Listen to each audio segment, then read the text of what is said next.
Jeudi tout le monde, bienvenue dans votre podcast Soccer BBN. Jeff et Arius encore une fois avec vous. On a deux bons invités ce soir, Dominique et Marco. On va jaser de plein de sujets.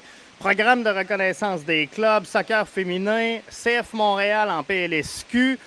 Mais avant, je vais souhaiter bienvenue à tout ce beau monde-là. Premièrement, Arius, salut, ça va bien? Hey, salut Jeff, ça va super bien. Et puis ce soir, on a vraiment, comme tu l'as bien mentionné, deux grands invités avec nous ce soir. Et puis on va discuter de tous ces beaux sujets-là. Et puis pour que les auditeurs savent où ce qu'on est rendu dans notre structure footballistique au Québec. Et puis en même temps, il faut jaser puis il faut partager notre passion. Excellent les gars, je vais vous laisser vous présenter. On va commencer par Dominique. Ben écoute, merci pour l'introduction là, Arius, puis merci de nous inviter aussi Jeff sur le podcast, c'est super apprécié. Moi je suis Dominique Boudreau, avec Marco qui va se présenter tout à l'heure, on est cofondateur de Avant Solutions en sport et loisirs, une organisation vraiment de services conseils qui est spécialisée pour les organisations en sport et loisirs, donc c'est vraiment notre nouvelle entreprise qui est basée aussi sur l'expérience qu'on a été en mesure d'acquérir à Soccer Québec. En tant que responsable de développement des clubs et directeur des opérations dans mon cas. Donc, c'est vraiment avec plaisir là, que je suis ici avec vous aujourd'hui.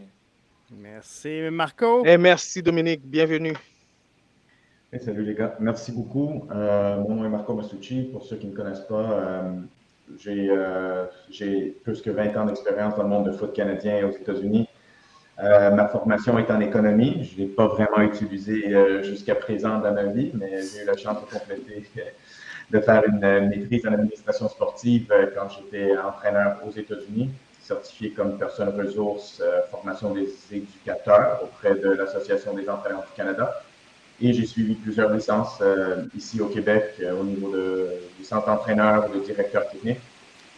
J'ai quelques-uns de mes réussites, j'ai été entraîneur à l'Université Fairleigh Dickinson aux États-Unis dans la NCAA Division 1, qui était une expérience vraiment incroyable. Aussi directeur exécutif au club de soccer Monteuil pour 6 ans, peut-être 7 ans, si je ne me trompe pas. Et finalement, après avoir vécu cette expérience de club à Monteuil, j'ai travaillé avec Dominique pendant un petit peu plus que 2 ans comme responsable du développement des clubs à Soccer Québec. Donc, tout ce qui était le programme de reconnaissance, le volet technique du programme de reconnaissance, C'était mon dossier principal. Super, boys. Excellent. Donc, JF, ce soir, on a deux grands experts avec nous. Puis, ils ont bien mentionné ce qu'ils faisaient, puis un peu leur cheminement, leur pedigree. Puis, on a souvent parlé de la structure, de la nouvelle structure du football ici au Québec. Et puis, on a invité plusieurs invités. On a eu des directeurs techniques qui sont venus un peu nous jaser de leur expérience dans la nouvelle structure et tout. Et puis, pour moi, c'était important d'inviter ce soir Dominique Boudreau et Marco, qui étaient en plein milieu de ce changement, de cette transition. Et quand j'ai connu Dominique, justement, Dominique, je pense qu'il revenait d'Angleterre et puis on était en plein milieu de cette transition-là et puis c'était tout nouveau pour les clubs. Puis on voyait que peut-être Dominique peut expliquer un peu qu'est-ce qu'il ressentait, qu'est-ce qu'il voyait par rapport à ça. Mais avant ça, j'aimerais savoir, les gars, avant Solution, c'est quoi l'idée derrière de cette compagnie et qu'est-ce que vous voulez amener de plus pour les organismes sportifs au Québec? Oui, puis c'est une excellente question, Arius. Cette idée-là, ce projet-là, est un peu une déclinaison de ce qu'on faisait à Soccer Québec en tant que responsable, moi, du développement plus administratif, un peu la stratégie de mise en place du programme de reconnaissance, puis Marco vraiment au niveau technique. Donc, c'est sûr qu'il y avait 160 clubs qui appliquaient au programme de reconnaissance de clubs au Québec, dans les différentes régions telles qu'on les connaissait. Fait que les ARS, les 18 régions avaient un certain rôle. Nous, à Soccer Québec, on avait les deux un rôle d'évaluation puis aussi d'accompagnement des clubs, d'accompagnement des régions dans l'évaluation de leur propre club aussi. Fait que ça faisait énormément de clubs aussi à gérer, à évaluer. Puis on ne voyait pas qu'on était en mesure d'accompagner vraiment en profondeur les organisations avec lesquelles on travaillait. Fait que c'est sûr qu'on arrivait avec des conseils, on essayait de les aider du mieux qu'on pouvait, mais on ne pouvait pas aller passer un 2-3 jours avec un club et d'essayer de comprendre vraiment la source du problème ou comment on peut les aider sur une période prolongée. Fait que c'est vraiment ça que l'idée d'Avance Solutions en sport et loisirs est née. C'est vraiment de travailler avec un nombre restreint d'organisations, vraiment travailler en profondeur avec eux. Souvent, on regarde des projets, des mandats qui vont être de 6 à 18 mois pour vraiment être en mesure de faire la boucle complète, la saison d'hiver, la saison d'été, trouver les moments où il y a la formation de planification annuelle aussi. Fait que c'est vraiment un peu dans cet esprit-là d'être des coéquipiers, puis d'être le bras droit des organisations le temps qu'on travaille avec eux. Oui, super. Et j'avais vu justement, c'est drôle que tu t'as fini avec ça, le bras droit. Mais explique-moi, Dominique, peut-être Marco aussi peut élaborer un peu plus là-dessus. L'expérience que tu as vécue, puis tu l'as bien mentionné, il y avait 160 clubs, puis il fallait les accompagner, ces 160 clubs-là. Vous, la solution que vous avez trouvée comme en parlant de avant solution, est-ce que c'est de vraiment prendre le temps d'accompagner ces clubs-là, le temps qu'il faut pour les aider à mettre une structure stable et qui va être en fait bénéfique pour le développement du joueur même? Oui, Arius. Un des éléments qu'on voulait absolument, on voulait assurer que n'importe quel mandat qu'on a avec un club, on fonctionne toujours avec des livrables. Alors, on parle si on prend en charge de la formation des éducateurs à l'intérieur du club, c'est pas juste la formation des éducateurs en tant que tel. On est très clair avec le club qu'on va avoir X nombre de stages, on va avoir des plans personnels pour chacun des éducateurs, on va être sur place, je suis sur le terrain avec les clubs. Juste cette semaine, j'ai fait un stage avec une vingtaine d'entraîneurs, c'était vraiment le fun, mais absolument pour la réponse à ta question, c'est l'objectif principal, c'est d'assurer qu'on peut prendre le temps et bien faire les choses vis-à-vis versus ce qu'on faisait à Soccer Québec. Et c'est pas du tout pour dénigrer le processus, parce que je pense que tout le monde impliqué à Soccer Québec a fait le mieux possible avec les ressources à notre disposition. Alors, c'est pas pour critiquer du tout, c'est juste qu'on a réalisé à un certain point que on demandait aux clubs de faire de quoi et on les donnait des rapports assez détaillés, mais on n'était pas en mesure de leur donner les ressources ou les outils pour aller réparer ou corriger ces choses-là. Alors maintenant, notre mandat, c'est vraiment, on travaille avec beaucoup moins de clubs. Je veux dire des clubs ou des organisations dans plusieurs sports, c'est pas juste le soccer aussi, mais on travaille avec beaucoup moins d'organisations, mais on travaille d'une façon beaucoup plus près avec chacun des intervenants. C'est beaucoup plus spécifique aussi.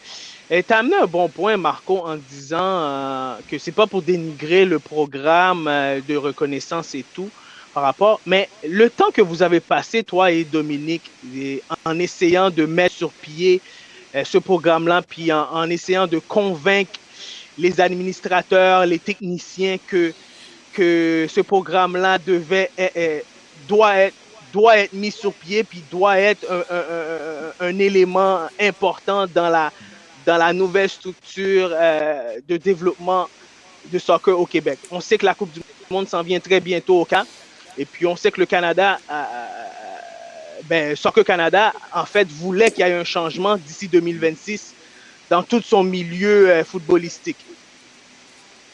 Sentez-vous que c'était une charge énorme, Dominique? C'est sûr que... à convaincre 300 clubs à changer complètement leur façon de faire. Ils avaient une routine là, pendant des années. Oui, non, c'est sûr que on était habitué avec la structure de promotion-relégation en LSEQ. On avait été en mesure de bâtir une structure qui mettait de l'avant les clubs. Là, ça continuait à les mettre de l'avant, mais ça changeait un petit peu le focus. On mettait moins d'accent sur la victoire pour aller chercher la promotion, justement en 3A. Puis là, maintenant, c'est tout club, de la manière qui performe dans son ensemble. Puis il y a beaucoup de critères, puis comme vous l'avez remarqué, qui sont sur vraiment les services qui est rendu dans les 12 ans et moins, qui était un secteur qu'on peut dire qu'avant le programme de reconnaissance des clubs était un peu plus négligé. Il n'y a pas un entraîneur que vraiment son rêve ou son endgame, si on veut, était de travailler avec 12 ans et moins. Souvent, les gens voulaient travailler avec le 2A, le 3A, puis tout ça. Là, on venait vraiment mettre des balises claires que le service de qualité doit être rendu pour les 12 ans et moins.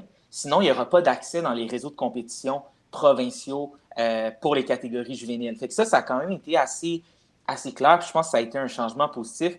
Mais juste comme tu le dis, Arius, pour convaincre les gens, je pense que qu'est-ce qui nous a aidé beaucoup, c'est que le message venait à la base de Soccer Canada. C'est Jason DeVos en février 2018 qui est arrivé au Québec puis qui est en mesure de faire une grande présentation. Donc, c'est sûr que de notre côté, oui, Soccer Québec, on a fait certains ajustements. On a parlé avec les gens puis on était en mesure de vraiment adapter pour que ça soit à la sauce québécoise, si on veut. Mais à la base, le message principal venait de Soccer Canada, puis que ça n'allait pas juste être le Québec, ça allait être l'Alberta aussi, l'Ontario, la Colombie-Britannique. Donc, je pense que ça aidait à l'adhésion, le fait que ce soit un message, mais une direction qui soit nationale. Puis comme tu le disais, en parlant de la Coupe du Monde 2026, mais peut-être que ça motivait les gens, ça donnait un élan aussi de positivisme par rapport au programme. Super.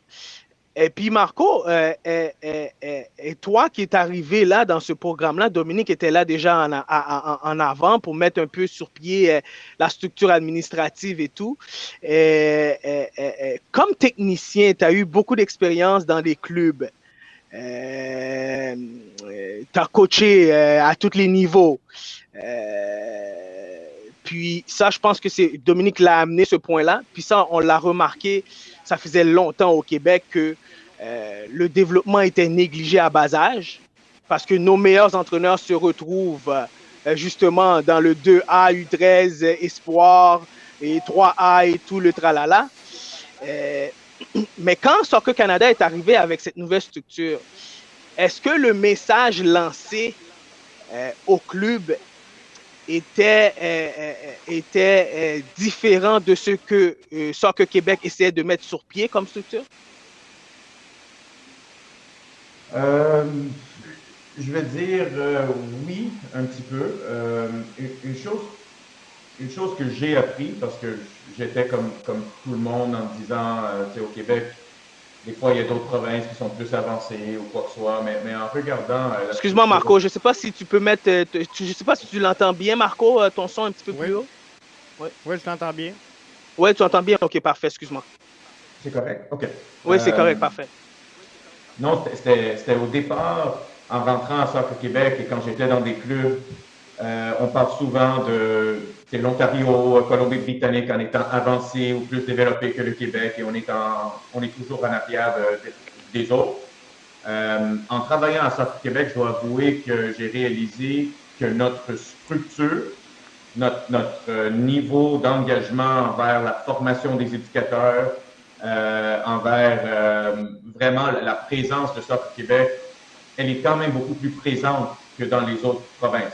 Et il y a beaucoup de critères du programme de reconnaissance qui étaient déjà dépassés par la majorité des clubs un petit peu plus avancés ici au Québec. Alors, pour dire que le standard, il est pareil en Nouveau-Brunswick qu'il est ici au Québec, à mon avis, c'est une erreur. Et je faisais partie de la décision de vraiment rehausser un petit peu les standards du programme de reconnaissance, de prendre vraiment la philosophie et l'esprit du changement, mais de l'adapter à notre réalité ici, qui est une réalité où déjà on avait des directeurs techniques et des adjoints à temps plein, on avait déjà des jeunes qui s'entraînaient 2-3 fois par semaine, on avait déjà plein d'entraîneurs formés, tandis que dans les autres provinces, c'est pas une obligation. Et je donne juste une anecdote rapide.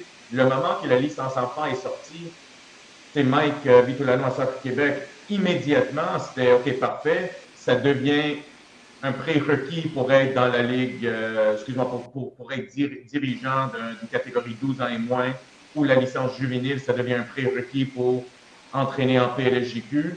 Et Dominique peut rentrer avec le chiffre exact, parce que souvent j'exagère par manque de mémoire, mais je sais que le Québec était comme à 85% des gens certifiés avec les licences enfants et juvéniles au Canada. Alors ça, c'est quelque chose exactement, c'est quelque chose d'extraordinaire. Oui, ça a c'est des coûts, c'est du temps, c'est de l'effort additionnel, mais je pense que le sacrifice que les clubs sont en train de faire durant cette période de transition, elle est lourde. Et en parlant avec beaucoup de directeurs techniques, je les sens épuisés, je les sens fatigués, je les sens un petit peu désespérés même. Mais je pense que le moment où on passe à travers ces 2-3 ans de formation intense, habituer tout le monde au CDC, habituer tout le monde à la nouvelle réforme, je pense qu'on va être dans une place qui est beaucoup meilleure qu'elle était il y a 2 ou 3 ans. Oui, OK. Jeff, tu voulais poser une question? J'allais demander si, dans le fond, est-ce que le Québec trouve sa place ou, justement, c'est vraiment les autres qui vont faire du rattrapage pour venir à peu près au niveau? Dans le fond, à quelque part, est-ce que Québec est comme le standard à suivre, puis on va essayer de venir coller les autres provinces au Québec? Je vais répondre encore si c'est une opinion. Pour moi, les standards ici au Québec et la façon qu'on a évalué ensemble avec Jason et Dave Nutt à Soccer Canada, qu'on a évalué les clubs, quand on dit qu'au Québec, on a 7 clubs nationaux, dans les autres provinces, il y en a peut-être beaucoup plus. Je vais dire que le standard que nous, on voulait vraiment maintenir, Soccer Québec en général, il est beaucoup plus élevé que le standard dans le reste du Canada, à mon opinion. Mais c'est drôle, c'était ça ma prochaine question. Qu'est-ce qui explique pourquoi il n'y a pas autant de clubs nationaux ici? Si tu dis ça, Marco. Peut-être Dominique peut me répondre? Pour moi, la réponse rapide, c'est juste la rigueur avec laquelle on a exigé de la documentation d'un certain niveau au club, qui peut-être dans le premier cycle, les clubs, ils n'avaient pas auparavant beaucoup de documentation, beaucoup de plans sur papier. Il y avait des directeurs techniques qui connaissaient la game, qui étaient bons sur le terrain, mais il n'y avait pas assez de documentation, il n'y avait pas assez de structure à l'intérieur de ça. Sur la première fenêtre, oui, il y a des clubs que peut-être en temps normal, ils vont être nationaux dans les prochaines années ou provinciaux dans les prochaines années, mais la première fois, peut-être ça les a pris par surprise, mais nous, on voulait absolument respecter la rigueur du processus. OK. Donc, est-ce que selon vous, vos évaluations ont été un peu plus strictes par rapport à certains clubs? Parce que, tu sais, je me demandais comment l'évaluation avait été faite parce que je vais poser la question avec nos 2 derniers invités. JF, je ne sais pas si tu te souviens, nos 2 derniers directeurs techniques. On avait posé la question et on dit que c'est la région qui se déplaçait pour faire l'évaluation, en fait, de comment reconnaître la licence du club. Donc, est-ce que vous avez eu la chance de faire les évaluations ou est-ce que vous avez eu la chance de mettre sur pied une façon d'évaluer les clubs? Comment ça a été fait, ça? Oui, ça, je peux prendre la balle au bon, Arius. C'est sûr que l'objectif principal, surtout avec un nombre de clubs important, c'est d'avoir un standard qui va être respecté, un standard qui va aussi à travers. Puis là, avec Soccer Canada, c'était aussi à travers les provinces d'avoir un standard qui va se respecter et d'essayer d'avoir un niveau qui va être similaire au niveau de l'évaluation. Parce qu'on le sait, quand on regarde une séance d'entraînement, ben ça va un peu au jugement. On essayait vraiment avec les grilles de compétences, les grilles d'évaluation, que ce soit vraiment le plus straightforward possible, qu'il y ait le moins de jugement possible là-dedans. Puis s'il y a des points, ce soit des points qui, visuellement, soit il l'a, soit il l'a pas, que ce soit plus noir ou blanc que d'aller dans la zone grise. Puis, c'est sûr que selon les niveaux de reconnaissance, je tiens à préciser que le club dont tu parles, où c'est le directeur régional qui vraiment était sur le terrain, ben, pour une reconnaissance provinciale ou nationale, ce ne serait pas le directeur technique régional, mais ce serait plutôt soit Soccer Québec ou le personnel de Soccer Canada. Donc, il y a quand même un partage de responsabilités selon les niveaux de reconnaissance. Puis, le dernier petit point, puis tu parlais des visites techniques, qui est un élément pour nous, qui l'était à Soccer Québec, majeur dans l'évaluation, parce que les plans veulent dire quelque chose, mais il faut absolument que ça soit concrétisé par le travail sur le terrain. Puis malheureusement, dans certaines provinces, faute de ressources, l'octroi de reconnaissance nationale ou d'autres reconnaissances, il n'y a pas de visites techniques qui sont effectuées. Donc, c'est uniquement basé sur le travail vraiment papier qui est effectué, la documentation. Fait que c'est sûr que peut-être que quand on dit qu'on est un peu plus sévère, bien, on a regardé plus de choses. Fait que peut-être des fois, en regardant plus de choses, des fois, on enlève certaines pelures qui font en sorte que peut-être que le club n'est pas tout à fait prêt quand on regarde le travail qui était effectué sur le terrain. OK. Parce que, tu sais, il y a plusieurs amateurs et nos membres. Tu sais, les gars, je suis dans le foot, ça fait longtemps, puis vous savez. Et puis, j'entends des pas mûrs puis des pas vertes. Et puis, il nous fallait nos deux experts ce soir pour un peu toucher ces points-là. Plusieurs amateurs d'un club de soccer ne connaissent pas. On avait posé la question. Peut-être que vous pouvez nous répondre par rapport à ça. Peut-être que vous avez eu le pouls puisque vous avez analysé beaucoup de choses suite à cette nouvelle structure-là. Ne connaissent pas la structure du foot au Québec et le cheminement d'un joueur. Qu'est-ce qui explique ça? Plusieurs amateurs qui sont dans le foot. Ils sont dans le foot, même des parents qui sont dans le foot, que leur fils ou leur fille joue à un très bon niveau, mais ne connaissent toujours pas la structure et la culture du foot au Québec. Qu'est-ce qui explique ça?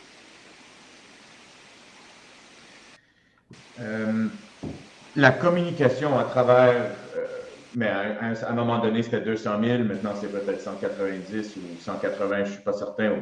Avec la pandémie, ça a tout changé, mais communiquer avec les parents de presque 200 000 joueurs via les médias sociaux à Soccer Québec, c'est extrêmement difficile. Le résumé pour tout ça, à mon avis, encore une fois, c'est une opinion, c'est que Soccer Québec et nous, comme culture de soccer, quand on était des entraîneurs, quand on était des joueurs, quand on était directeurs, on a des attentes astronomes de Soccer Québec. Soccer Québec est une fédération sportive avec X nombre d'employés. Il y a peut-être 5 ou 6 techniciens là-dedans. On essaye de faire ce qu'on peut, mais je vous donne un exemple. Personnellement, encore une fois, Dominique peut me corriger si je suis en train de mentir, je pense qu'en 2 ans, 2 ans raccourcis à cause de la pandémie, moi, personnellement, j'ai fait 140 à 160 visites techniques en 2 étés. Okay. Wow. Alors, et c'est en partie une raison que quand l'opportunité est venue aussi de commencer quelque chose de nouveau, j'ai été un petit peu épuisé aussi. Honnêtement, c'est ça. C'est juste, c'est beaucoup de discussions et on essaie de faire de quoi. Il y a beaucoup de gens aussi qui veulent pas, sont un peu mécontents. Alors, on essaie toujours d'expliquer et pendant 2 ans, j'ai donné mon maximum. À un certain point, passer 4 jours ou 5 jours par semaine sur le terrain le soir, après avoir passé le jour dans le bureau, ça devient un petit peu lourd. Alors, les ressources sont pas là, mais en même temps, je pense que c'est une erreur d'attendre que Soccer Québec, comme une organisation va être capable d'influencer tous ses membres tout seul avec leur département de communication qui est de 3 personnes, tandis qu'on a 18 régions à travers le Québec qui doivent prendre la relève et doivent donner un coup de main et doivent toutes parler le même langage.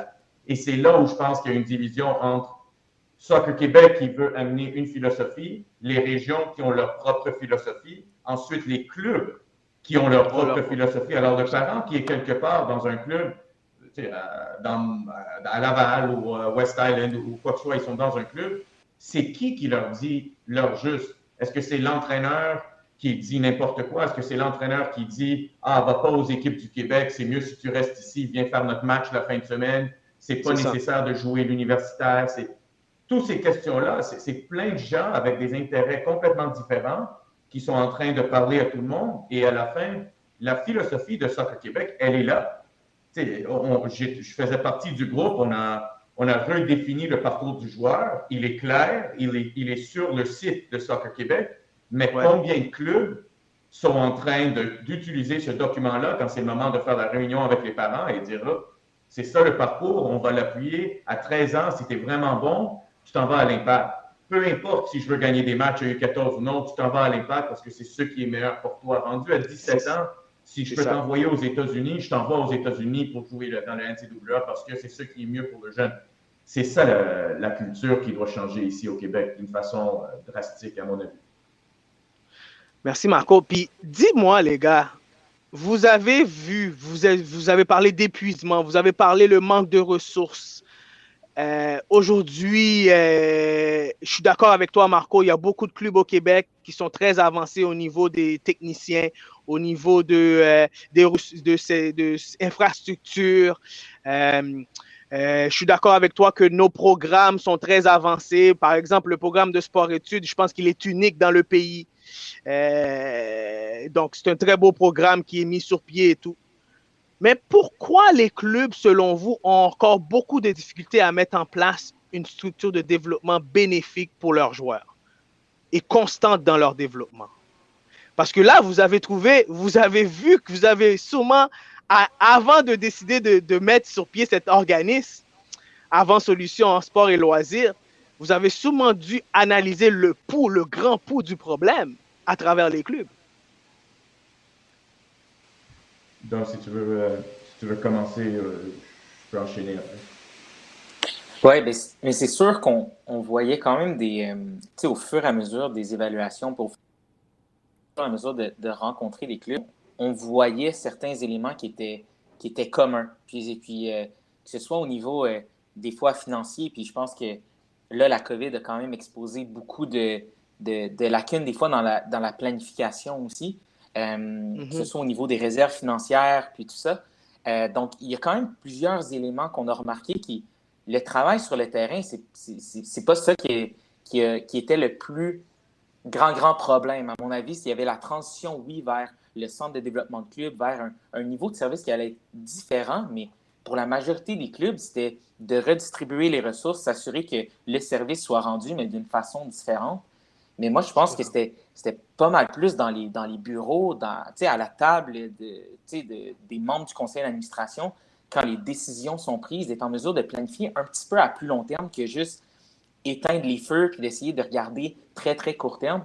Moi, je pense que c'est vraiment ça. Si on a pu amener un petit quelque chose de plus avec prendre reconnaissance ou quoi, c'est de penser à d'autres éléments que uniquement travail sur le terrain, parce que ces décisions-là ont un impact qui est majeur sur le développement, mais à plus long terme. Quand on prend des décisions d'investir dans un autre programme de développement, mais de regarder quelques années en avant, puis de voir après ça les résultats quand ces jeunes-là se sont développés, puis sont encore avec le club, se réinvestissent comme éducateurs, se réinvestissent comme arbitres, de voir un peu ce cycle-là se passer. Jeff? C'est ça qui va faire aussi en sorte que le programme va avoir va être exploité à son maximum. La journée où les gens qui ont appris à l'intérieur de la structure viennent formateurs dans cette structure-là, c'est là, je pense, selon moi, que la culture elle va faire un tour de roue, puis c'est ce qui va faire que, OK, on s'en va dans la bonne direction. Le constat, et c'était quand même un un changement extrêmement radical et c'est arrivé rapidement. On a eu, dans mon club, dans mon ancien club, dans les anciens clubs de mes collègues, dans les clubs que j'ai visités, au début, c'était papa, maman bénévole qui entraînait les jeunes. Ouais. Okay? Et je veux dire, dans papa, maman bénévole, tu as toutes les sortes. Tu as des gens qui sont complètement passionnés, qui devraient être rémunérés pour le nombre d'heures qu'ils mettent là-dedans. Il y a aussi des gens qui le font simplement parce qu'il n'y a personne d'autre qui veut le faire. Alors, je vais prendre charge de mon équipe. Est-ce que j'ai l'équipement? Est-ce que j'ai les ressources? Est-ce que j'ai les plans d'entraînement ou est-ce qu'on me laisse tout seul?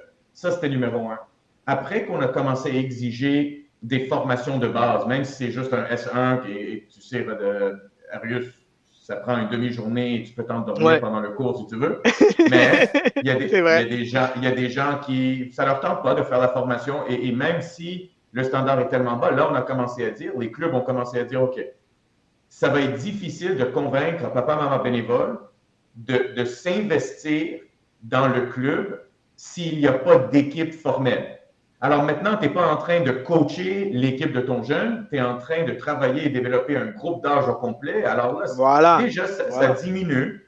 Alors, ceux qu'on a vus à la fin, au lieu d'avoir papa, maman bénévole, on avait beaucoup de jeunes, 16, 17, 18 ans, 20 ans sur le terrain, et l'interaction avec les jeunes était complètement différente. C'est sûr, ça amène d'autres problèmes. Alors, peut-être un jeune de 16 ans, moins responsable qu'un adulte, peut-être qu'il y a plus de retard, peut-être le samedi matin à 8 heures, c'est difficile, mais je veux dire, l'interaction, l'animation, le rapport entre les jeunes, les petits jeunes et les ados, c'était incroyable. Aussi au niveau de motivation, aussi au niveau il y a des directeurs techniques qui m'ont dit, depuis qu'on a commencé le CDC, au début, je voulais pas faire ça, je trouvais ça que c'était trop difficile, mais maintenant, je vois que j'ai des petits jeunes de 9 ans qui viennent voir mes matchs U17 3A parce que c'est leur éducateur qui est sur le terrain. Alors, la culture, ça aide la culture et c'est sûr que ça amène un autre problème. Maintenant, on doit former des milliers d'adolescents,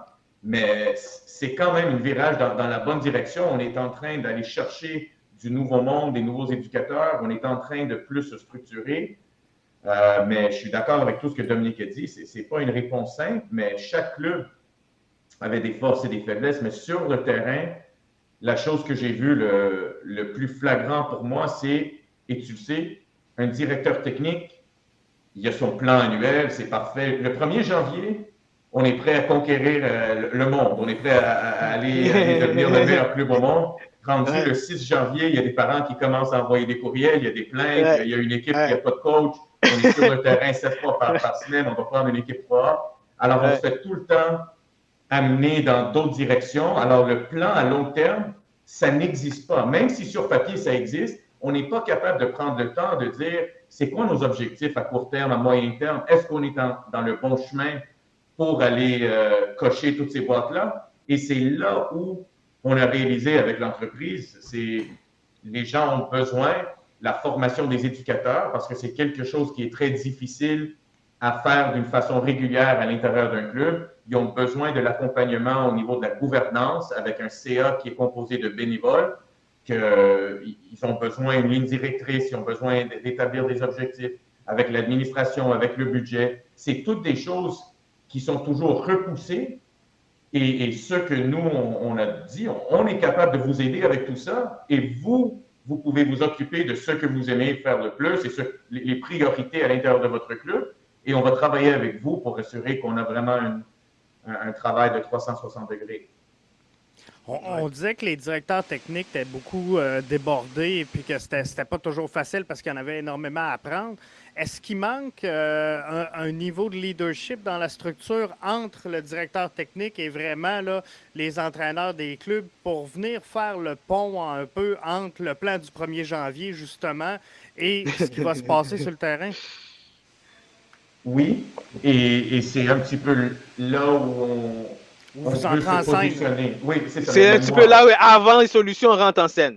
Mais c'est ça. Et comme mes dossiers sont beaucoup plus techniques, ceux de Dominique sont beaucoup plus au niveau administratif. Alors pour moi, être cette personne-là qui prend le lead du directeur technique, mais dans l'exécution des stages, dans la création du contenu, dans la supervision, l'évaluation, je suis capable de prendre un petit peu de ce poids-là puis être capable d'assurer qu'il y a une certaine rigueur. Si on me dit une fois par semaine, moi, je peux m'assurer que chaque lundi, j'ai mon stage avec mes éducateurs. Le directeur technique, le lundi, peut-être il y a une urgence, lui, il ne peut pas, et on le sait tous. Là, on annule le premier, on annule le deuxième, on annule le sixième, et finalement, il y a un bris. Mais Jeff, honnêtement, oui, on a besoin de ce responsable, ce coordonnateur, ce firme externe, peu importe c'est quoi, on a besoin d'un responsable de la formation dans un club aujourd'hui.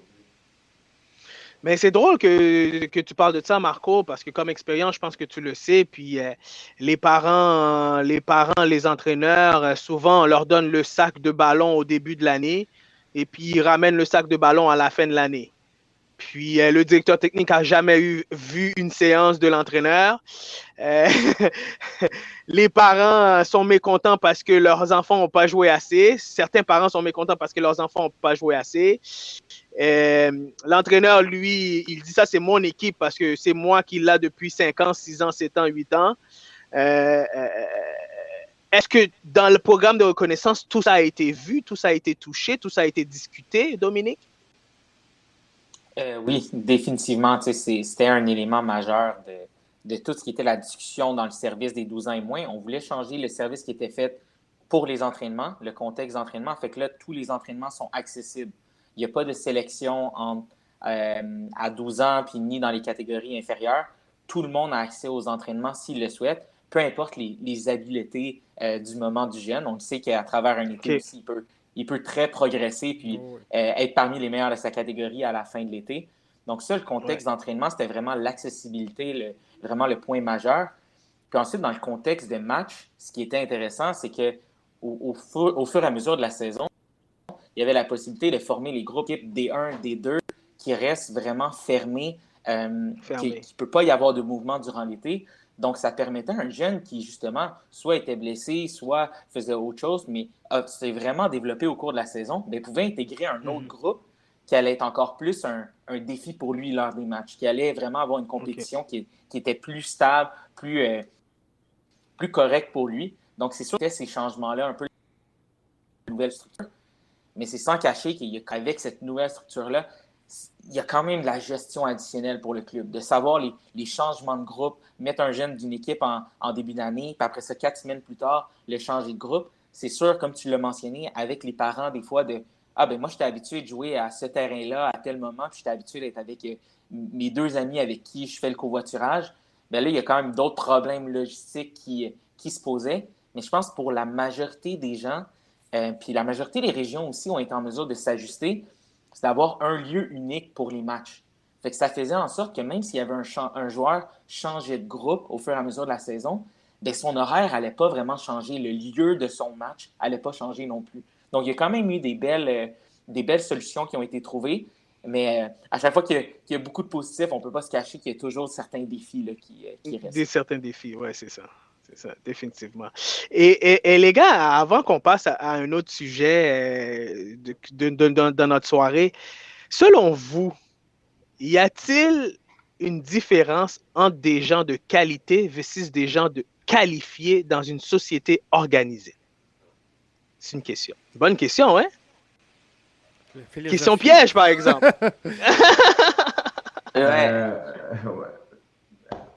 Pour moi, c'est comme dans, je vais dire, le vrai monde, parce que souvent, je dis le monde de soccer, c'est comme un univers fermé. Mais à l'extérieur du foot, quelqu'un peut avoir un bac en quelque chose, mais le moment qu'il commence son travail, c'est pas un expert, ça existe dans n'importe quoi. Alors, absolument, il y a une différence. Mais au moins, en donnant la base à tout le monde, ou le plus de monde possible, la base, au moins on peut essayer d'influencer, on peut essayer au moins de... Quand on est rentré dans les... C'est ça, et les cours communautaires, on est tous conscients que les cours communautaires de S1, S2, S3, S7, etc., c'est pas des cours avancés qui vont apprendre des systèmes de jeu, mais au moins ça apprend la sécurité, un petit peu la gestion, puis le premier mandat, c'est... On assure que c'est un environnement qui est sécure pour tout le monde. Et ensuite, les éducateurs qui veulent poursuivre leur cheminement, où le club décide, ah, OK, cette personne-là, elle est intéressante, il est intéressant, on peut progresser à travers les cours. Mais absolument, il y a une différence et c'est pas parce que quelqu'un a une licence que c'est un bon entraîneur. Et encore plus loin, c'est pas parce que quelqu'un a une licence A qu'il est capable d'entraîner des jeunes de 9 ans. Comme le contraire, il y a quelqu'un qui a un S7, mais c'est un prof d'éducation physique ou c'est un jeune, une petite fille de 18 ans qui est vraiment passionnée, qui aime ça. Elle peut être meilleure que moi, qui ça fait 20 ans que j'entraîne, parce qu'elle est plus patiente ou elle est plus capable d'avoir le rapport approprié pour entraîner ce jeune-là. Alors, on doit vraiment trouver des profils et pas juste des compétences soccer, c'est profils de personnes. Super. Tu sais, j'ai posé cette question-là parce que les gars, vous êtes dans le monde de formation, vous êtes dans le monde d'accompagnement. Vous êtes aussi, vous êtes passionné, vous voulez avoir un résultat derrière la structure que vous voulez mettre en place. Moi, je crois que depuis certaines années, le foot avance très vite. Il y a beaucoup de joueurs qui pratiquent le foot, mais on manque beaucoup de gens de qualité. On manque beaucoup de ressources. Parce que oui, il y en a des gens qui sont qualifiés aujourd'hui. Il y en a plein de gens qui sont qualifiés. Mais on manque beaucoup de personnes de qualité. Puis, est-ce que moi, selon moi, je pense que ça va toujours affecter notre structure et même le nouveau programme de reconnaissance qu'on vient de mettre sur pied.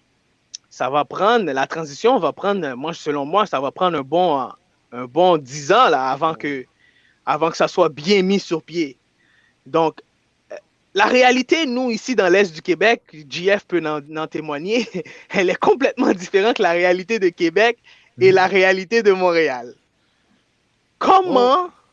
Oui, vas-y, Jeff, vas-y. Non, mais c'est ça, j'allais juste confirmer. Oui, puis comment moi, je vais parler pour moi, dans mon expérience, c'était difficile de vendre la salade à mes clubs dans l'Est du Québec. Donc, comment vous avez fait, les gars? Par exemple, une région comme l'Est du Québec. OK. En rentrant à Soccer Québec, j'ai toujours travaillé dans des régions métropolitaines plus grandes. J'ai travaillé au Lac-Saint-Louis, j'ai travaillé à Montréal, Concordia, j'ai travaillé à Laval. Alors, pour moi, ma vision des problèmes, c'était vraiment, ça appartenait seulement à mes expériences. En rentrant à Soccer Québec, j'ai appris Est du Québec, j'ai appris des régions Abitibi, des régions plus éloignées. J'ai réalisé, OK, là, c'est pas la même clientèle, c'est pas les mêmes... c'est pas la même clientèle, c'est des jeunes qui veulent jouer, mais je veux dire, c'est pas la même réalité et ces personnes n'ont pas les mêmes besoins. Un club de l'Est du Québec qui se qualifiait dans l'ancien système ou quoi que ce soit pour le 3A, il y a des frais énormes maintenant au niveau du voyagement, il y a moins de jeunes, il y a moins d'éducateurs, il n'y a pas... quand j'étais à Laval, à Rieux, s'il me manquait un éducateur, je mets une annonce sur mon site, j'ai peut-être quelqu'un qui vient de Montréal, j'ai quelqu'un qui vient de l'Est de Montréal. 2 minutes. Pour quelqu'un dans une région éloignée, là, ça va. Si ce n'est pas un job à temps plein, tu ne vas pas avoir quelqu'un de Laval qui va jusqu'à l'Est de Québec pour entraîner son équipe 3A ou son équipe PLGQ. Alors, c'est sûr qu'il y a des contraintes vraiment, vraiment différentes. Mais la clé, encore une fois, et je ne dis pas que c'est facile, mais la clé, encore une fois, c'est chaque club doit commencer à traiter ses éducateurs comme ils traitent des joueurs, ou on espère qu'ils traitent des joueurs. Alors, on n'est pas juste une organisation qui essaye de produire des joueurs, on est une organisation qui produit des joueurs, des éducateurs, des arbitres, et on doit avoir une formation beaucoup plus importante. Okay. Auparavant, le comité technique de club, le CTC, où on avait tout ça, c'était OK, on va se réunir 4 fois durant l'année, et tout d'un coup, on est en train de faire de la magie, mais c'est pas ça. C'est comme un jeune s'entraîne 1 fois par semaine, 2 fois par semaine. L'éducateur doit avoir du contenu, de la rétroaction, quelqu'un qui l'évalue, quelqu'un qui est capable d'être là pour lui donner des conseils. C'est un travail. Mais Est du Québec en particulier, je vais dire, le moment où vous commencez à former votre propre bassin d'éducateurs avec vos jeunes qui passent à travers le sport-études, etc., c'est la seule façon de survivre. Encore une fois, c'est la solution. À mon avis. selon toi, c'est la solution. Dominique, toi, tu voulais rajouter quelque chose là-dessus? Non, mais c'était exactement. Autant que je pense avec Marco, ses idées sont les miennes sont les siennes, mais c'était Super. exactement ce que j'allais dire au niveau de vraiment créer ce cycle-là d'un joueur qui atteint un certain âge, puis qui redonne, que ce soit en tant qu'éducateur, que ce soit en tant qu'arbitre. C'est vraiment comme ça que ça va créer un sentiment d'appartenance au sein du club. Ça va créer une certaine culture aussi dans des régions où d'autres sports sont un peu plus dans l'Est du Québec. Il y a quand même des équipes de LHJMQ qui sont très fortes, que, des gens qui se tournent vers le soccer, mais que c'est pas nécessairement le sport premier vers lequel ils seraient allés généralement, mais de vraiment créer cette culture-là dans d'autres centres. Puis ça, quand tu as accès aux jeunes et qui est joueur chez vous, ça coûte rien. C'est pas comme Marco qui doit aller chercher un entraîneur à Montréal, essayer de donner un peu plus d'argent, mais le jeune est dans ta cour. Essaye de lui offrir un poste d'éducateur, essaye de le sensibiliser à l'arbitrage, tout ça. Puis de fil en aiguille, bien, ces gens-là vont parler avec les autres joueurs sur leur équipe, puis ça peut créer vraiment un effet d'entraînement, un effet boule de neige qui est intéressant pour le club. Super. Dernière question pour le programme de reconnaissance. Selon vous, est-ce que c'est un programme bénéfique pour le développement de notre sport dans quelques années? Ou est-ce que c'est un programme qui a été mis sur pied, le fait qu'on va accueillir la Coupe du Monde 2026, puis il fallait que Canada Soccer mette sur pied une certaine structure? Et est-ce que cette structure-là va nous permettre de mettre plus de joueurs sur les équipes nationales?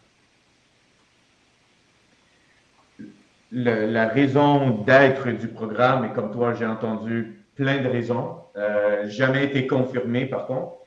Okay. La raison pour la création du programme, pour moi, c'est pas important. Quand on évalue le programme et on regarde le bienfait, les pour versus les contre, c'est quelque chose qui peut être très bénéfique, mais c'est quelque chose de délicat qui doit être fait de la bonne façon. C'est ça la différence maintenant, parce que avant, une équipe U9 a son entraîneur.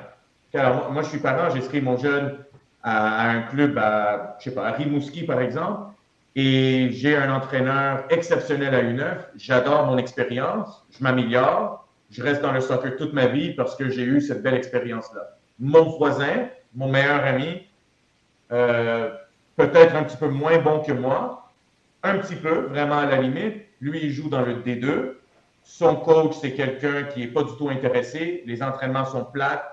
Le jeune, il n'a aucun plaisir et il abandonne le sport. Alors, à mon avis, le CDC, si c'est fait de la bonne façon, et il y a des clubs qui font de la bonne façon en passant, c'est pas toujours négatif, il y a des clubs qui font un travail exceptionnel, c'est le club qui prend charge de la formation. Donc, tout le monde reçoit le même service, pas le même service en disant un débutant ne va pas faire nécessairement le même exercice qu'un joueur qui a joué déjà depuis 5-6 ans. C'est pas ça, tout le monde reçoit le même service. Tout le monde reçoit le même service, veut dire ils ont accès à le nombre d'entraînements qu'ils veulent, ils ont accès à des formateurs qualifiés et certifiés, on espère les deux. Ils ont accès à des entraînements qui sont préparés à l'avance, de l'équipement qui a de l'allure, des heures d'entraînement qui ont de l'allure. Alors, on offre à la carte un service à tous. Maintenant, si un club n'a pas assez de monde formé et maintenant ils sont en train de former 150 jeunes versus juste 10 jeunes comme auparavant, absolument, ça peut être un désastre. Alors, il y a un ajustement important à faire et comme tu as dit, ça peut prendre 10 ans, ça peut prendre 20 ans, ça peut prendre 3 ans et ça dépend vraiment de la volonté de tout le monde à s'investir là-dedans. Mais Dominique, moi personnellement, je crois qu'il va y avoir un problème au niveau de la compétition parce que les reconnaissances des licences, par exemple, licence nationale, licence provinciale, licence, fait en sorte que, j'ai entendu, moi, j'ai un qui m'a appelé, il m'a dit, Arius, qu'est-ce que tu en penses si je prends mes 12 joueuses puis je m'en vais dans un club où est-ce que je peux jouer une compétition plus forte, plus haut? Qu'est-ce que tu en penses? Est-ce que je devrais faire ça? Ma réponse était claire. Ben, c'est pas la bonne chose à faire. Donc, aujourd'hui, Dominique, c'est ça qu'on fait face avec cette reconnaissance. les licences. Les clubs font face à ça. Toi, tu as été un des premiers à regarder toute la structure et à nous présenter aussi les bienfaits de cette structure-là. Qu'est-ce que tu en penses de ça, toi? Oui, puis c'est vraiment une excellente question. Puis je pense que encore une fois, je pense que les enjeux ne sont pas les mêmes dépendamment si c'est le Grand Montréal ou un joueur qui était dans un club qui n'avait pas nécessairement la reconnaissance la plus élevée, bien, il peut faire un 15 minutes d'auto puis aller s'inscrire dans un autre club qui a cette reconnaissance-là provinciale ou nationale. Donc, le joueur n'est pas brimé dans le niveau de compétition dans lequel il va évoluer. Puis on s'entend, ça revient pas pratiquement au même, mais quand que son club en U14 ne faisait pas la promotion, bien, avait un peu le même réflexe, se tournait vers un club qui avait fait la cote, elle s'était rendue en 3A. Fait que ça, j'ai l'impression que ces mouvements-là, puis on a fait certaines statistiques, il n'y a pas plus de mouvement que quand on avait la promotion-relégation. C'est sûr que ça vient des fois de certains clubs qui, historiquement, avaient des bonnes performances en U14. Puis on a vu plusieurs clubs qui étaient habitués d'être en 3A, ne pas atteindre la reconnaissance la plus élevée. Fait que c'est sûr que pour eux, temporairement, parce qu'on s'entend la reconnaissance, club qui est pénalisé pendant plusieurs années, puis ça touche quelques catégories, oui, ces clubs-là sont quand même un peu pénalisés.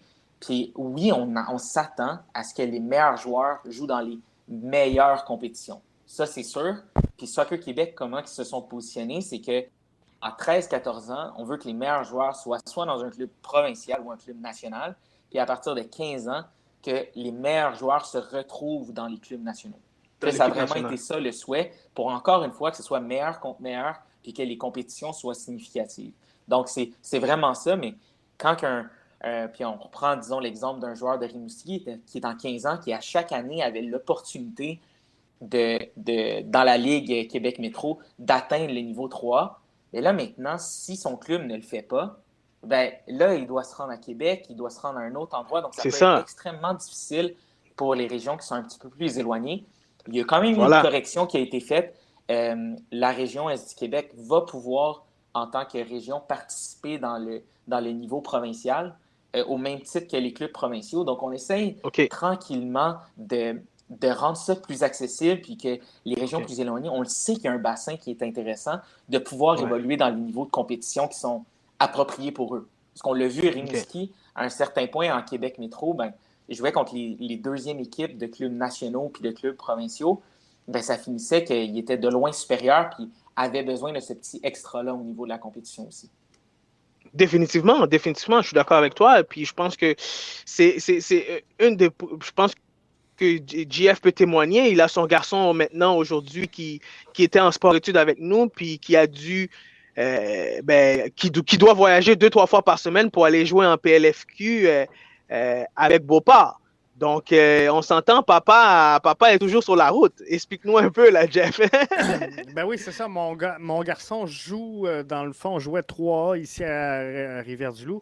Maintenant, il évolue en PLSQ avec le Royal Beauport. Fait que c'est 2-3 entraînements par semaine, plus les matchs.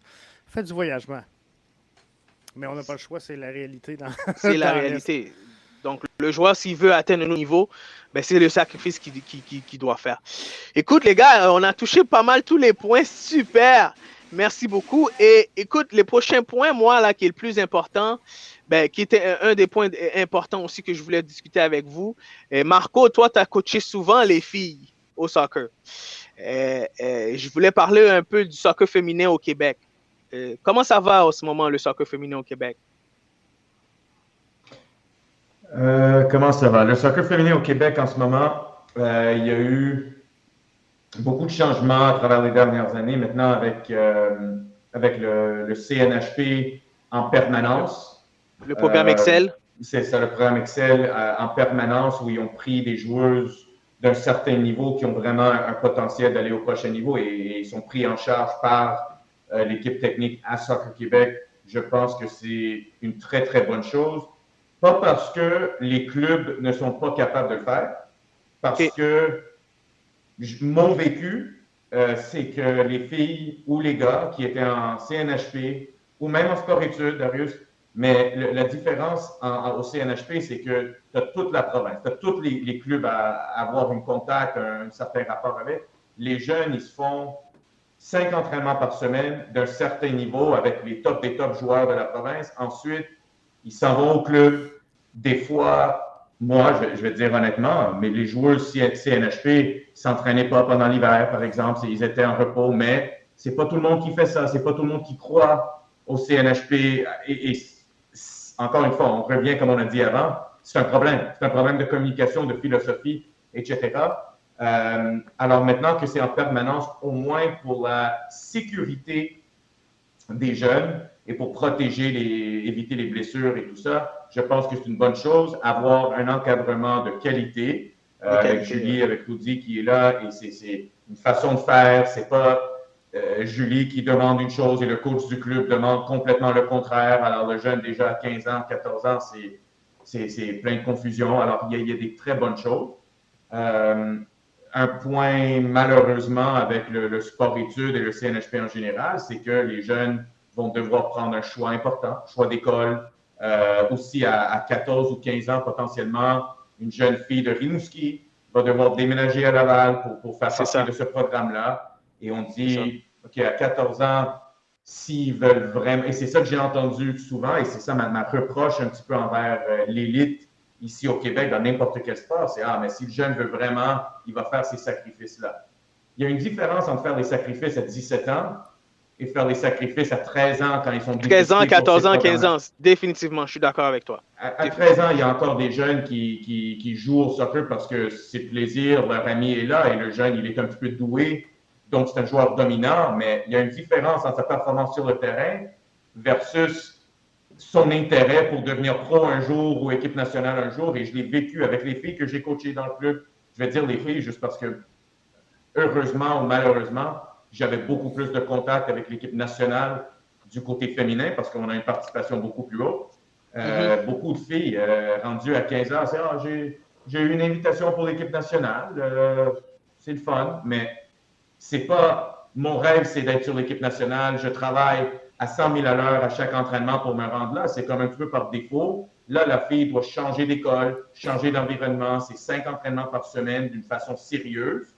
Tandis qu'avant, la fille aimait son environnement avec son club, peut-être parce que peut-être la qualité d'entraînement est un petit peu moins bon, mais c'était plus plaisant, c'était plus social. Alors maintenant, la fille qui jouait juste parce qu'elle aimait ça, elle est dans un environnement plein de rigueur à 14 ans. Rendue à 17 ans, si elle n'est pas dans l'équipe nationale, elle ne joue plus. On ne la voit pas dans la PLSQ, on ne la voit pas dans les équipes universitaires. Ça, c'est grave. Alors, on doit trouver un mécanisme. Mais, en général, je pense que corriger cette overlap d'activité-là, c'était important. On a beaucoup de filles qui se font dépister pour les équipes nationales en bas âge. Avant 15, 17, U20, etc. Rendu en senior, ça change un petit peu. Ça change, hein? Oui, ça change. Il y a moins de filles qu'il y a en bas âge. Je pense, une des raisons, c'est que plusieurs filles s'en vont aux États-Unis jouer à NCAA, mais les choix d'école ne sont pas propices à leur développement. Je vais aller à qui me fait une offre versus je vais cibler les écoles qui jouent le soccer d'une certaine façon où ils ont un coach qui a déjà une historique de développement de haut niveau. C'est ça. Et là, ils passent 4 ans dans un environnement qui ne leur aide pas et là, ils disparaissent. Ils ne sont plus dans le système. Parce qu'on regarde le parcours d'une joueuse américaine, elle passe toutes par l'université. Elle passe tous par l'université. Et là, à la fin de l'université, elle se trouve à Lyon, à PSG, au Manchester City, peu importe. Mais elles passent par l'université. Alors, pourquoi les joueuses canadiennes ne sont pas capables d'avoir le même succès si nos meilleures joueuses, depuis X nombre d'années, vont tous aux États-Unis, mais souvent, je vois des annonces, une fille a signé à une certaine école, c'était la meilleure joueuse de la catégorie d'âge, elle va jouer dans une école qui est même pas proche d'avoir le top niveau ou dans la meilleure conférence. Alors, on doit faire attention à ça. Et les gens qui guident les jeunes, les gens qui donnent des conseils à des jeunes au niveau de bourse scolaire, de contrat pro et tout ça, on doit faire attention à ce qu'on fait comme recommandation. On doit connaître notre athlète et on doit s'assurer qu'il se trouve dans le meilleur environnement possible pour son vouloir et son développement personnel. Mais c'est là où ça bloque. Est-ce que d'avoir des réalisations comme, par exemple, Stéphanie Labbé qui vient d'annoncer sa retraite, de la voir un petit peu plus dans les médias, ça peut justement aider? Parce que l'impression que j'ai, dans le fond, du fait qu'on manque de filles à un certain niveau, c'est que j'ai l'impression qu'on ne sent pas qu'il y ait des débouchés au niveau féminin.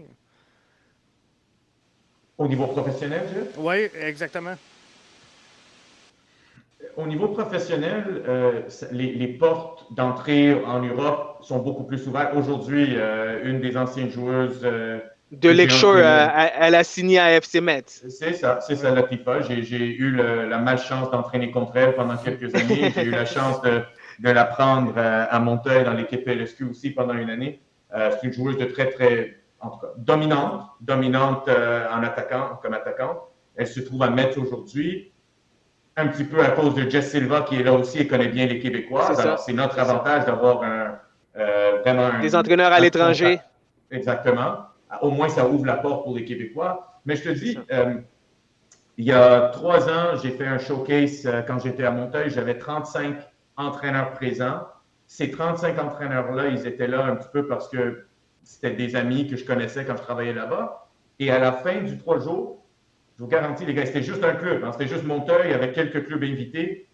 Les coachs, ils capotaient. Ils ne savaient même pas que Québec avait un bassin de joueuses comme ça. Et c'est juste un club. C'était pas, on n'a pas invité Lakeshore avec nous. On n'a pas invité les autres grands clubs féminines non plus. Alors, c'est sûr que le plus qu'on est capable d'ouvrir les yeux de ces dépisteurs-là et ces entraîneurs, finalement, ça va nous aider beaucoup.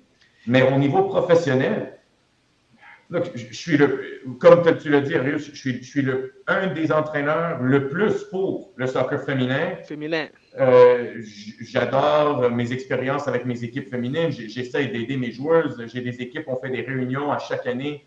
Alors, j'ai toujours été investi dans le soccer féminin, mais le professionnalisme, pour moi, malheureusement, c'est une business. Et on doit trouver un modèle où c'est rentable. Il n'y a personne, peu importe notre amour pour le soccer féminin, qui va dire moi, je suis prêt à perdre 3, 4, 5 millions par année parce que je veux créer ce produit-là si on n'est pas capable de l'associer avec des revenus.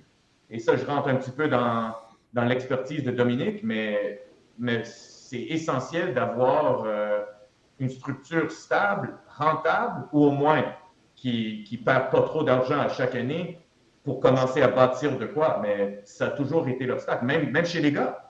Même chez les gars, c'est la même chose. À CPL, on a bâti quelque chose. C'est le fun d'avoir notre propre ligue. Je le regarde. C'est la qualité, honnêtement. Des fois, je regarde des matchs et je me dis, entre ça et quelques mauvais matchs que j'ai vus dans la MLS, c'est pas très loin au niveau de style de jeu. C'est presque historiquement, exclusivement joueurs canadiens. Alors, c'est un produit exceptionnel. Mais si on ne trouve pas une façon de rentabiliser le produit, laisse faire les syndicats de joueurs qui veulent que les joueurs soient payés plus. Les clubs déjà ne peuvent pas payer les joueurs comme il faut. On doit prendre un pas en arrière et on doit trouver une façon de rentabiliser tout ça. Sinon, la Ligue, éventuellement, les propriétaires vont être tannés de dépenser et perdre tout cet argent à chaque année. Définitivement. Je vais faire du pouce un peu sur ce que tu dis sur les côtés finances et puis côté structure et pour côté accès aux joueuses. Dominique, y a-t-il une raison pourquoi que ici au Québec, on le connaît, la valeur de notre foot féminin? Y a-t-il une raison pourquoi nous n'avons pas encore, disons au Québec, une ligue professionnelle pour les filles? Parce que je connais très bien Amandine, qui est à l'étranger en ce moment. Puis Amandine me dit, Arius, tous mes amis me demandent, ils ne comprennent pas pourquoi le Canada n'a pas une ligue professionnelle féminine ou une ligue professionnelle au Québec. C'est un excellent point, Arius. Je pense que un des premiers points, qui est un des coûts majeurs de la CPL, c'est le transport. C'est le fait qu'on part de Montréal, on s'en va en Nouvelle-Écosse, puis de Nouvelle-Écosse, on s'en va là-bas, tandis que dans un pays européen, on est capable de faire beaucoup moins de déplacements, les coûts sont beaucoup plus réduits. Et il y a quand même une notion de coût, puis Marco l'a mentionné, ça prend des investisseurs qui soient aussi très motivés par le projet. Je ne sais pas si vous avez vu cette semaine, il y a aussi la Ligue féminine professionnelle de hockey qui a fait annonce en grande pompe comme quoi ils allaient relancer leurs activités. Un Ouais. investissement des gouverneurs, fait que les propriétaires de chacune des équipes qui ont dit, nous, dans les 3 prochaines années, on va investir 25 millions dans la Ligue.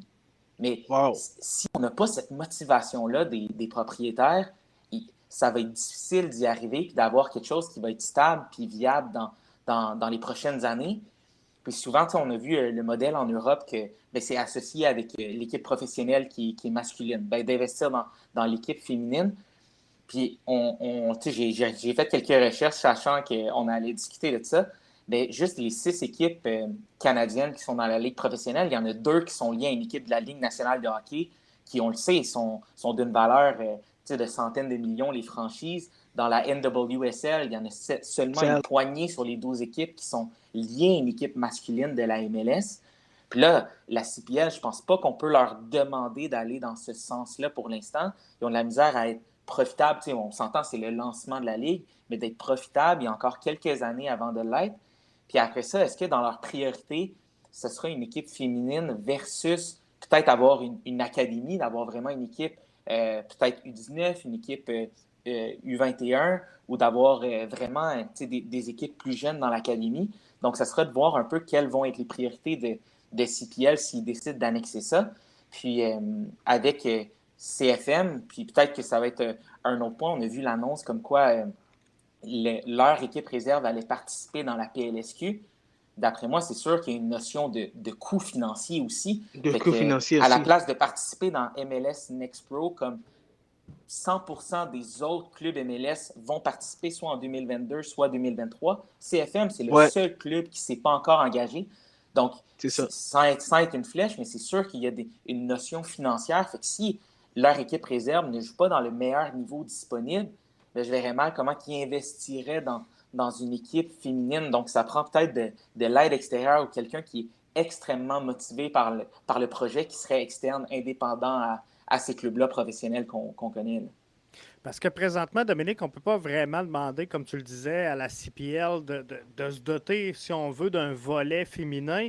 Mais par contre, pour lancer le projet, ça serait presque ça qui serait l'idéal, d'avoir un pan parallèle à la CPL, une W, par exemple, CPL, où chaque club aurait une formation féminin.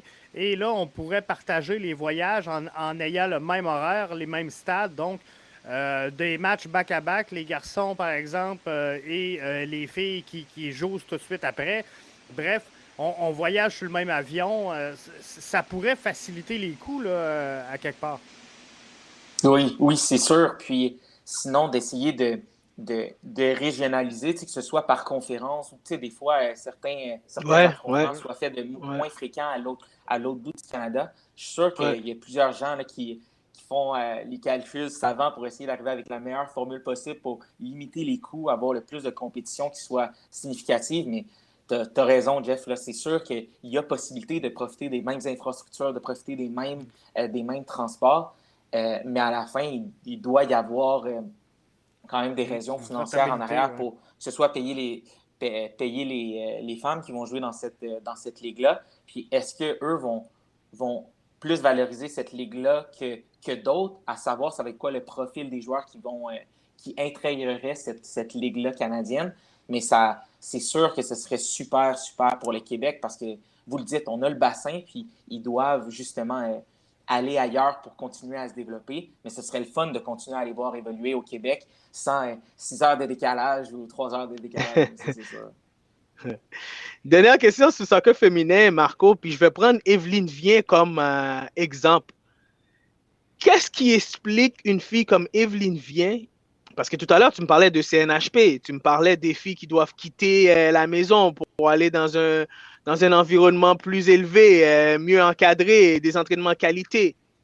Mais qu'est-ce qui explique une Evelyne Viens n'a pas accepté d'aller au CNHP, mais a quand même réussi à atteindre le plus haut niveau? Puis je suis sûr qu'il y en a plusieurs d'autres Evelyne Viens dans le système du côté féminin.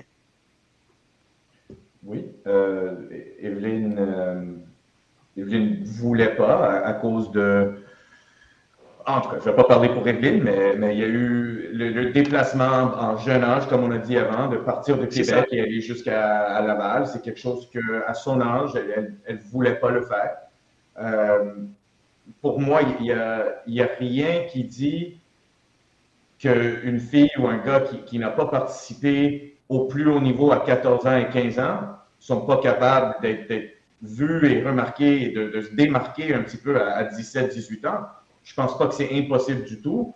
La seule chose, c'est on est d'accord que si tu es dans un environnement de haut niveau à tous les jours, je ne parle pas juste des formateurs, je parle aussi des joueuses, des adversaires. Tu es toujours en train de jouer contre le plus haut niveau. Je pense qu'automatiquement, tu prends des habitudes que tu ne prends pas dans ton club où tu es de loin la meilleure joueuse, etc. Mais c'est un crédit au travail qu'elle a fait. Elle a eu une carrière de cégep remarquable, universitaire. Elle a joué dans la PLSQ la première année. Et je vous garantis, honnêtement, quand je l'ai vue jouer la première fois contre nous, je ne la connaissais pas, Evelyne. Je ne savais pas d'où elle venait. J'ai vu une attaquante dominante comme je n'ai jamais vu de ma vie, que je ne connais pas à cet âge-là. Et je suis vraiment, vraiment contente que finalement, elle a été vue, elle a été remarquée et elle est en train de bâtir une carrière et j'espère qu'elle va avoir plus de présence avec l'équipe nationale et tout ça. Mais et je ne veux pas ramener ça au soccer vraiment juvénile de base, mais c'est un petit peu ça l'argument qu'on a depuis quelques années. C'est on ne peut pas couper un jeune d'un environnement à 9 ans et là, on me dit, à 9 ans, on sait qu'ils ne vont pas être bons. Parce que si c'est le cas, il y a beaucoup de joueurs et de joueuses qui ont juste commencé à développer de la bonne façon à 10 ans, 11 ans, 12 ans, 15 ans, 17 ans. Mohamed Farsi, c'est un exemple parfait. Alors, ce qu'on peut faire dans la nouvelle structure, c'est assurer que tout le monde va être vu le plus souvent possible. Et si un jeune, peut-être le jeune, quand on faisait les évaluations à U9, il y avait de l'anxiété, il n'était pas bien sous pression, il sentait que les parents ils voulaient absolument qu'il fasse la première équipe, il se présente au try-out, il ne performe pas, elle est coupée, elle s'en va dans une deuxième ou troisième équipe que, comme tu as dit, le directeur technique n'a même pas vu une fois jouer cette équipe-là, ne connaît même pas le coach. Le coach veut qu'il reste dans son équipe parce qu'il gagne des matchs. Et là, le jeune, il est pris dans cet environnement-là pendant des années et son développement, ça ralentit. Alors, le fait qu'on est capable jusqu'à 12 ans aujourd'hui d'avoir tous ces jeunes-là ensemble, ils peuvent s'entraîner par compétence dans des groupes plus homogènes, il n'y a aucun problème. Mais au moins, le responsable sur le terrain est capable de voir tout le monde et dire « Ah, wow, ce joueur-là, depuis le dernier mois, je pense qu'il est prêt pour faire le saut vers la première équipe. Il est vu tout de suite. On est capable de les garder dans la structure. » Alors, il y a un pourcentage de joueurs qu'on perd dans le système. Je ne vais pas dire si on ne perd pas de joueurs, on va gagner une Coupe du Monde, pas ça du tout. Mais c'est certain qu'à travers des mauvaises évaluations, des mauvaises expériences, des jeunes qui quittent précoces, des jeunes qui jouent au hockey ou à d'autres sports et leur club dit « OK, mais là, c'est fini. Si vous n'êtes pas investi à 100% tout le long de l'année, vous ne pouvez pas jouer dans notre équipe, va dans la deuxième, troisième équipe. » C'est certain qu'on a perdu quelques joueurs qui avaient un potentiel important dans notre province et dans notre pays. Et ce n'est pas comme on a des milliers de joueurs de haut niveau. Alors, à chaque fois qu'on a un jeune dans le système, on doit essayer de le travailler de la meilleure façon possible, le plus longtemps possible, et voir s'il y a un potentiel qu'on est capable d'aller chercher. Définitivement. Jeff, tu voulais rajouter quelque chose là-dessus? Non, c'est à peu près ça. Je suis bien en ligne avec ça. CF de Montréal, monsieur, en PLFQ, on l'a mentionné tout à l'heure à plusieurs reprises. Effectivement, je crois que c'est une décision côté financier de ne pas avoir participé de ne pas s'inscrire à MLS Next. Et aujourd'hui, la décision a été prise et puis ils ont annoncé qu'ils sont en PLFQ. Vous aussi, je pense que dans votre avant-solution, vous proposez aussi qu'est-ce que je pourrais dire? Un travail de financier, par exemple, au club, comment gérer leurs finances et tout ça, ces affaires. Quel conseil vous donnerez à M. Saputo Parce que dans les dernières années, on en discute souvent, JF et moi, M. Saputo le dit souvent, il perd pas loin de 11 millions par année avec le CF de Montréal. Là, je viens de voir la semaine dernière avec Bologne, avec la Bologne, il perd autant aussi d'argent. Donc, on veut que les propriétaires investissent dans le foot. On veut qu'ils injectent l'argent. Mais c'est pas rentable, Dominique. Comment expliquer ça? C'est pas rentable. Ben, je pense que partout à travers le monde, souvent, les propriétaires, c'est des gens qui sont hyper passionnés. Ils vont pas nécessairement pour que ce soit un investissement rentable, mais c'est sûr que rendu, comme tu le dis, là, à essuyer des pertes de 11 millions par année, il y a des décisions qui doivent être prises. Puis il y a des décisions difficiles qui doivent être prises pour limiter des fois les pertes financières, puis de prioriser certains trucs versus un autre. Puis c'est sûr que, comme on l'a vu avec la vente de certains joueurs qui permet là, de financer le développement de l'académie pendant plusieurs années, voilà. Ben, si on avait des joueurs qui étaient vendus, ben, des fois, ça peut donner cette motivation-là d'utiliser cette équipe réserve-là, des jeunes qui sont proches d'accéder à l'équipe première ou proches d'atteindre vraiment un autre niveau, mais vraiment que cette équipe-là devienne un investissement en soi, que ce soit parce qu'il n'y a pas besoin d'aller acheter un joueur de l'extérieur, parce qu'il y a des joueurs de son académie qui peuvent intégrer l'équipe première. Donc, je pense que ça devrait être quelque chose qui est pris très au sérieux, parce que cette équipe réserve-là, puis sans du tout dénigrer le niveau de la PLSQ, mais les équipes réserves, toutes les autres équipes vont se mesurer à un niveau qui est bien supérieur à celui de l'équipe réserve de CF en 2022. Donc, est-ce que ça crée un autre type d'écart entre ces équipes-là, ces deuxièmes équipes-là réserves? C'est quelque chose à regarder, mais en même temps, on ressort d'une année COVID, il y a eu plusieurs matchs au niveau des capacités qui ont été réduites. C'est pour ça aussi qu'il y a quand même 8 clubs de la MLS qui attendent 2023 avant d'intégrer cette nouvelle ligue-là. Donc, je pense qu'il faut peut-être être patient, puis ça n'empêche pas que CFM peut contacter la MLS puis joindre la Ligue en 2023. Je suis sûr qu'il y a encore des possibilités à ce niveau-là. Mais je pense que c'est de valoriser un peu cette équipe réserve-là comme un outil pour accéder à l'équipe première, puis peut-être aussi un véhicule éventuellement financier, comme on l'a vu avec d'autres clubs qui ont été capables de monétiser une pépite là, qui est sortie de leur académie. Là. Et demain, je vais avoir la chance d'en parler avec Patrick Leduc, directeur de l'Académie justement du CF Montréal, qui sera de passage dans le show de demain. Et est-ce que, Dominique, oui, il y a une raison financière, c'est sûr, d'aller se tourner vers la PLSQ et la CPL, où on devrait voir encore, normalement, en tout cas, je m'attends à voir quelques joueurs prêtés là, à des équipes de CPL. Mais est-ce qu'au niveau de la visibilité et de la rentabilité, le coût peut être très bénéfique pour la PLSQ? Je pense que pour les clubs qui vont être dans la BLSQ, c'est sûr qu'eux essayent aussi d'aller chercher commanditaires et tout ça aussi pour leurs propres opérations. Que ça ne devienne pas un programme qui soit financé par les jeunes, par d'autres programmes du club, mais que ça soit vraiment un autofinancé.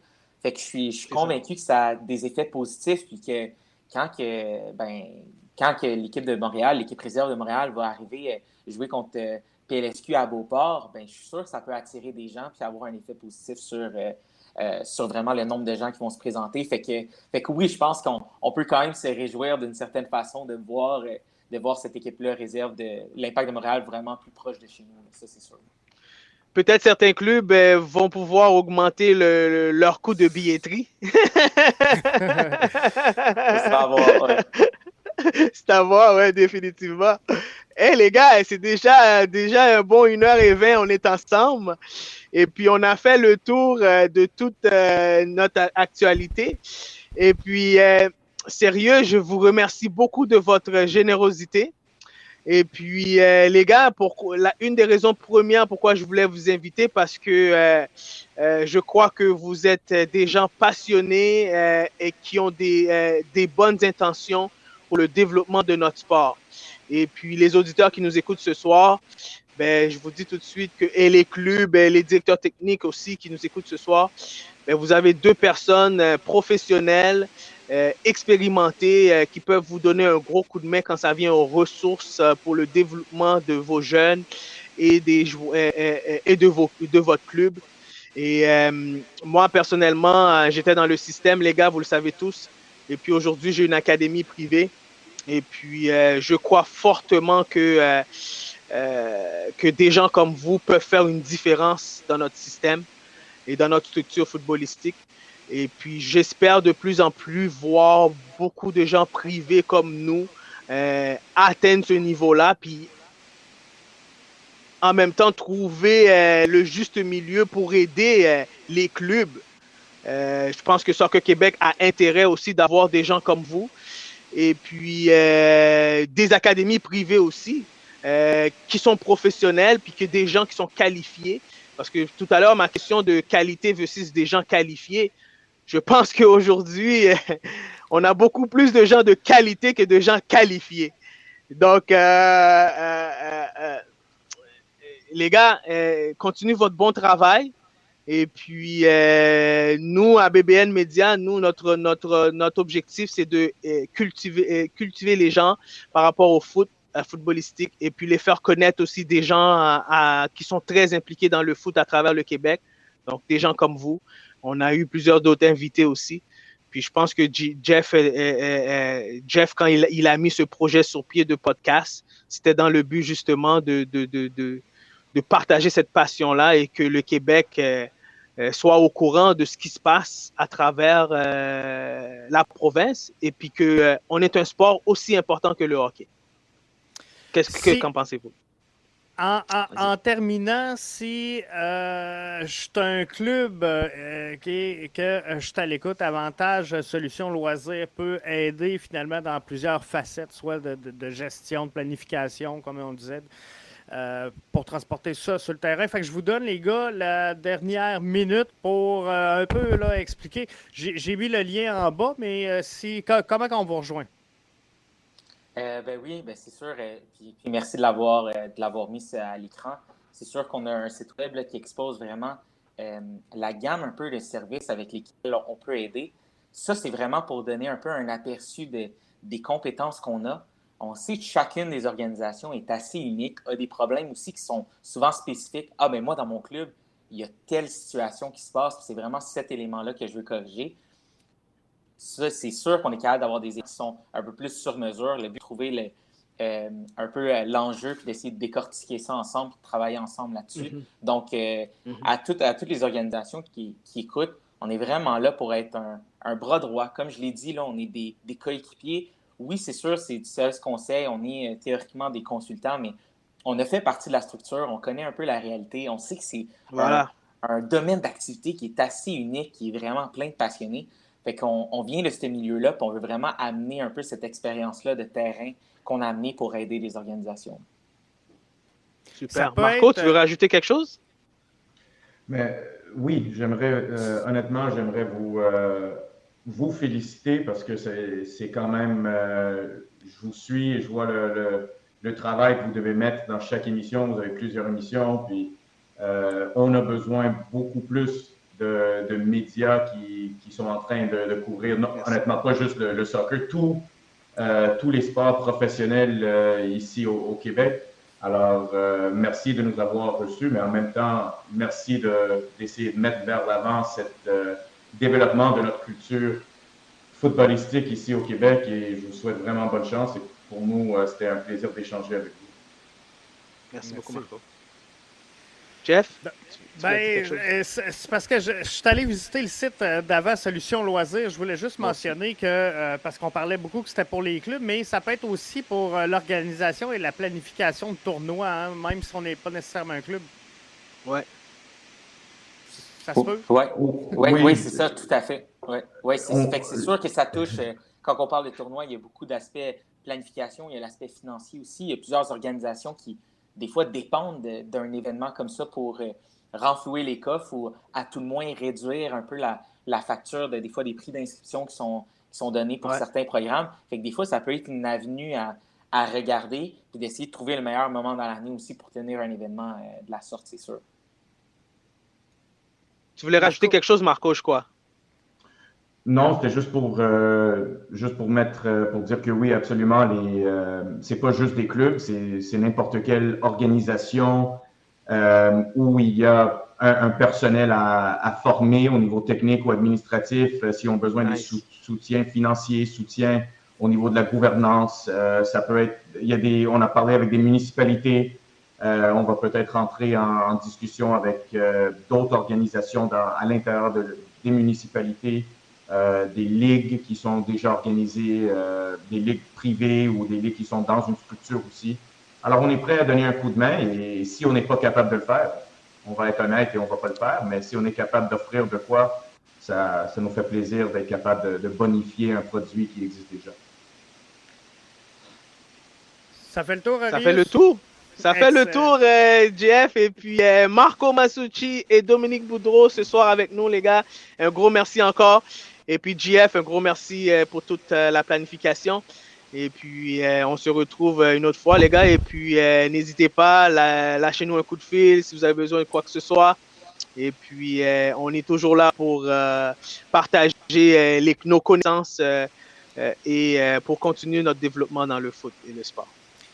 Merci les boys. Merci les boys, je vous souhaite une bonne soirée. Merci à vous pour l'invitation, c'était vraiment le fun. Merci guys, bye bye. Hey, en terminant, je veux juste vous inviter. Donc, demain, Patrick Leduc, directeur de l'Académie du CF Montréal, sera avec nous dans le show. Donc, juste sur le coup de 20h pour le show de demain. Donc, restez là, vous êtes à BBN Media.